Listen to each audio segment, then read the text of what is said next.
बहुत समय पहले की बात है। एक जंगल में एक बड़े से पेड़ के ऊपर एक चिड़िया अपना घोंसला बनाकर रहती थी। उसी पेड़ के नीचे एक बतख भी अपना घोंसला बनाकर रहती थी। दोनों पक्षी अपने अपने घोंसले में आराम से रह रहे थे। कुछ समय बीतने के बाद चिड़िया तथा बतख ने अपने अपने घोंसले में अंडे दिए। एक दिन की बात है, जब चिड़िया और बतख भोजन की तलाश में अपने घोंसले से बाहर गए हुए थे, तभी अचानक से बहुत तेज आंधी आती है, जिसके कारण चिड़िया का एक अंडा बतख के घोंसले में जा गिरा। कुछ देर बाद जब चिड़िया और बतख अपने घोंसले में आए, पर बतख को पता ही नहीं चला कि चिड़िया का एक अंडा उसके घोंसले में गिर गया है और वह अपने अंडे को पहले की तरह सेकने लगी। वहीं चिड़िया अपने घोंसले से एक अंडा गायब होने पर बहुत दुखी हुई। लगता है मेरा अंडा कोई पक्षी या सांप खा गया है। कुछ दिन बीतने के बाद बतख के अंडे से बच्चे बाहर आ गए। बतख ने देखा उसके 3 बच्चे इसके जैसे हैं, पर चौथा बच्चा उससे काफ़ी अलग है। पर बतख के अंदर माँ की ममता के कारण मान लिया कि उसका ही बच्चा है। कुछ दिन बीतने के बाद अब बच्चे बड़े हो गए थे और पेड़ के आसपास खेल रहे थे। तभी चिड़िया की नज़र खेलते हुए उन बच्चों पर पड़ी। चिड़िया ने देखा उसमें से एक बच्चा मेरा है। तब वह समझ गई उसका एक अंडा बतख के घोंसले में जा गिरा था।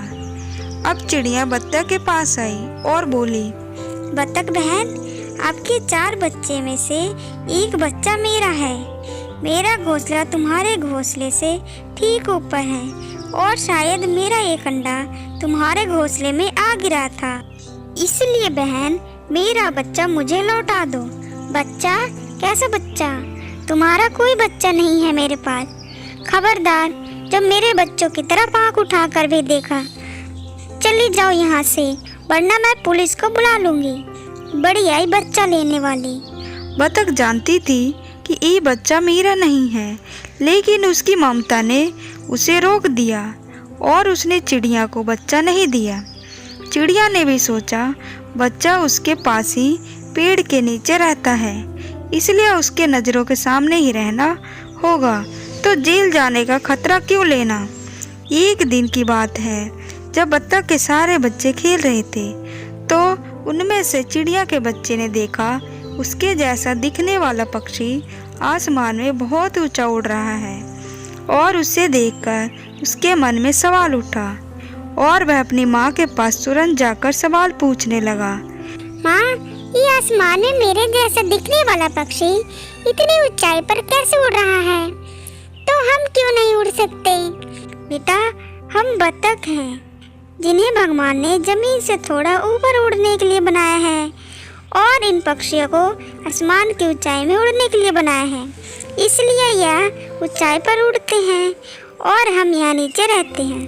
अच्छा माँ, एक बात बताओ, मैं अपने भाइयों से इतना अलग क्यों हूँ और मैं ऊंचाई में उड़ रहे पक्षियों को जैसा कैसे दिखता हूँ? बेटा, तुमने ककड़ी का बेल देखी है क्या, जिसमें तुमने देखा होगा कि सारे ककड़ी एक जैसे ही नहीं होती, लेकिन एक ही बेल पर लगती हैं। लेकिन फिर भी कोई लंबी होती है तो कोई मोटी होती है। इसलिए तुम सब भाई भी रंग, रूप और आकार में अलग हो और तुम सब बतख के बच्चे हो। माँ की यह बात बच्चे के दिमाग में बैठ गई और वह बतख के बच्चे के साथ जीवन बिताने लगा और कभी ऊंचाई पर उड़ने का कोशिश नहीं किया और बतख की तरह जीवन जीकर एक दिन मर गया।